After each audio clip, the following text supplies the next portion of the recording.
Hello, my name is Kelly, and one of the most common questions that I get asked is, what should my child be reading?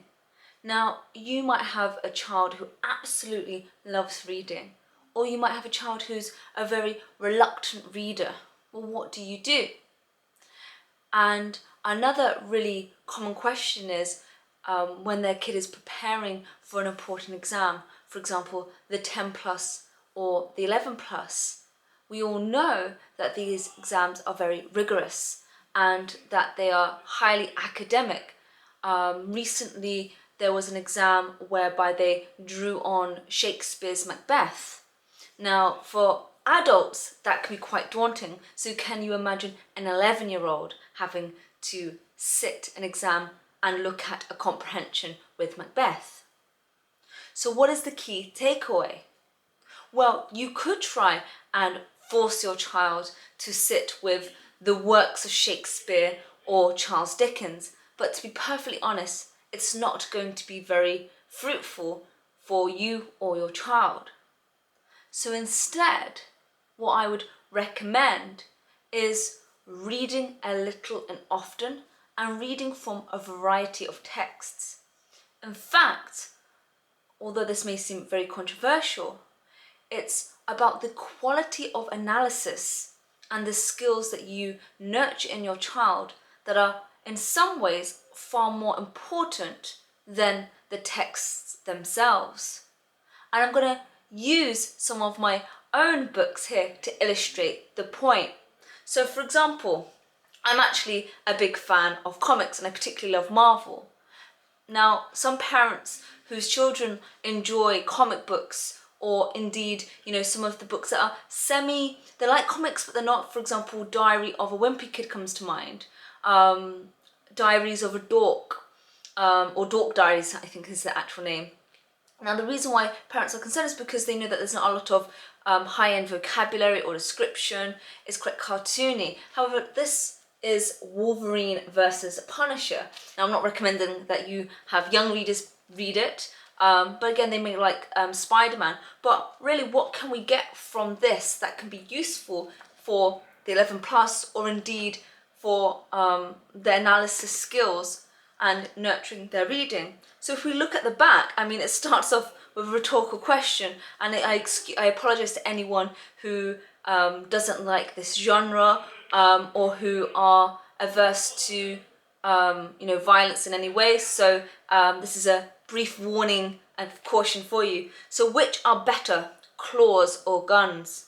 So that's the blurb. So what is it opening up the reader to? So get them to think about it critically. How does that engage or interest the reader?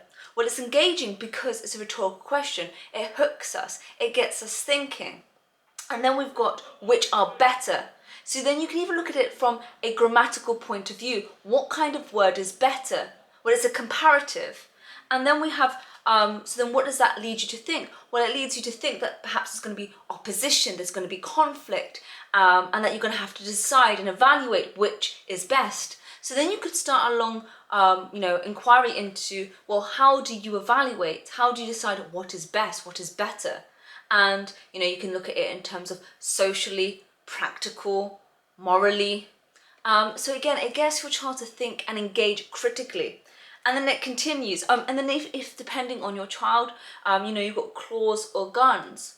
Well, you can look at the connotations, the word associations with these words. Claws, animalistic, guns, military, war, weapons. Again, you can also look at it in terms of, any themes. So maybe anarchy, protest, anger, what could it represent? Betrayal. You could also look at it in terms of, perhaps it could be used as, something small representing something big. Is that what's going on here? So get them to think about it. And, as I say, you can look at it in terms of the text, but also branch out to grammar.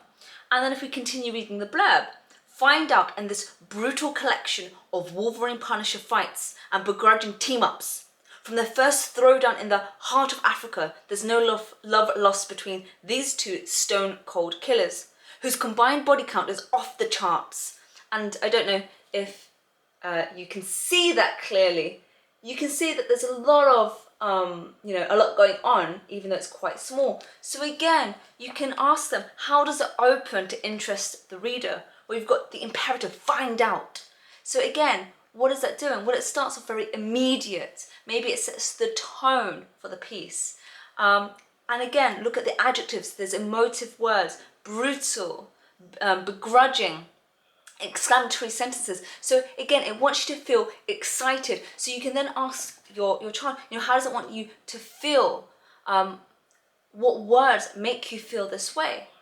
Another, for example, I'm a big environmentalist fan, and I was a Steve Irwin fan, and still am, and I have his book here, or Terry Irwin's book here, of his life.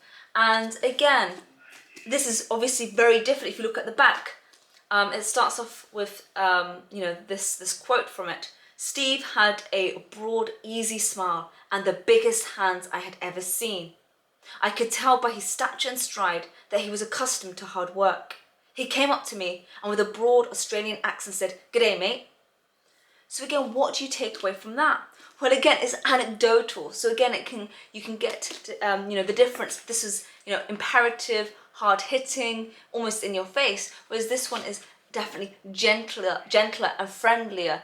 And again, you can ask a child then, what is the perspective or point of view here?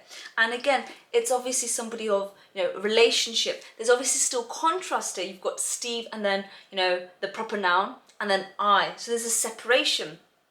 Again, you've got the superlative, biggest. So again, you can engage on it on so many levels. And so can you see, actually, this one had the comparative, this one the superlative, different tone, different voice.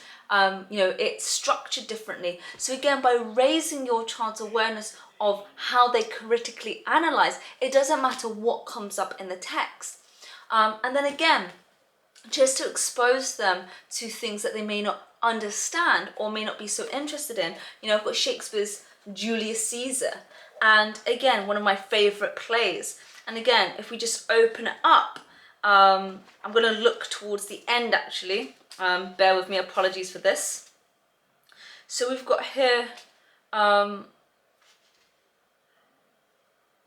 where are we? So here, we have, sorry about this. So okay, if we have a look here then, we have Octavius, and Octavius says, according to his virtue, let us use him, with all respect and rites of burial. Within my tent his bones tonight shall lie. Most like a soldier, ordered honourably, so call the field to rest, and let's away, to part the glories of this happy day. Now, your child may have no idea what that means. However, encourage them to look at what they do know. What do they notice? And again, you may have to read it again, and that's absolutely fine. But get them to bypass that, because they will be able to answer the questions. What you don't want to happen is for them to be thrown in the exam, or if they're studying a comprehension. And again, one thing they may notice is the rhyme and couplet at the end. And you can ask them, well, what do you think that means? Or why do you think the writer has done that? Or in this case, the playwright. Why has the playwright done that? And again, it might be to emphasize the point. What does, happy day connote to them? Does it seem odd when it's in context of a burial? What might they be trying to do? Well, they might be trying to put a positive spin on something negative or something sad. And again, look at some of the emotive words. Honourably. What does honour mean? And then again, you can look at the connotations. And then you can also think about it in terms of the times. If they have any understanding of, if they've studied, Rome, get them to think about it in that context. If they have studied, the Shakespearean era or the Elizabethan era, or the James I, depending on which play you're looking at, ask them if they know anything about that and look at the context of that time. Is there a difference, what we think of as honourable now and what they may have thought as honourable then? And again, why are we getting them to engage in this manner? Well, it opens them up to different perceptions. And that's one of the key things in English from primary school all the way up to secondary school and beyond. And actually what we do in our day-to-day life is we want to try and capture different voices, different experiences. So by encouraging them to look at it from that point of view, you're actually really helping them to really nurture something that's really critical in their studies and beyond, and in their day-to-day life. And on top of that, if they pass the exam, or when they pass their exam and they have an interview or discussions, they will be able to think critically and also respond authentically and personally as well, because they can then look at what it means to them, but they can also show their awareness that other people may have a different interpretation or feelings for that, and understand how they may be formed, or start to have that awareness at the very least. So the biggest takeaway that I really want you to get from this video and from the blog is that actually, it's the quality of questions and analysis that you offer your child rather than the works they're reading. Try to offer them a variety rather than trying to force them to do something they dislike, because you cannot force them to learn, you cannot force them to read. So you can read to them the works of Shakespeare, the works of Charles Dickens, but if they're not interested, they will not take it in. That does not mean don't expose them, but perhaps rather than focusing on the whole works, you look at passages and pieces and extracts, maybe the opening, maybe the ending, maybe the middle.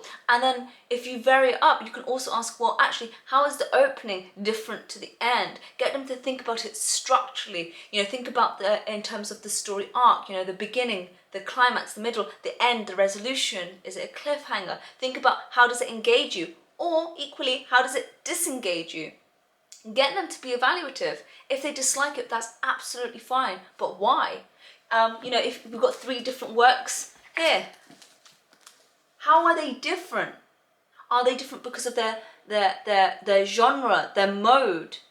So again, really offer them the opportunity. So, it's okay for them not to read everything, but again, snippets and variety, and that will stand them, the best chance in their 10 plus, 11 plus exams, and in anything that they do in their academic and professional life, because we are constantly exposed to different media, different texts, and so allowing them to use their skills and have that confidence, actually, I have the skills, I know what I'm doing, I can decipher, I can understand, I can, at least have some sort of awareness of, the perception or what they're trying to achieve, how they're trying to affect me, the writer.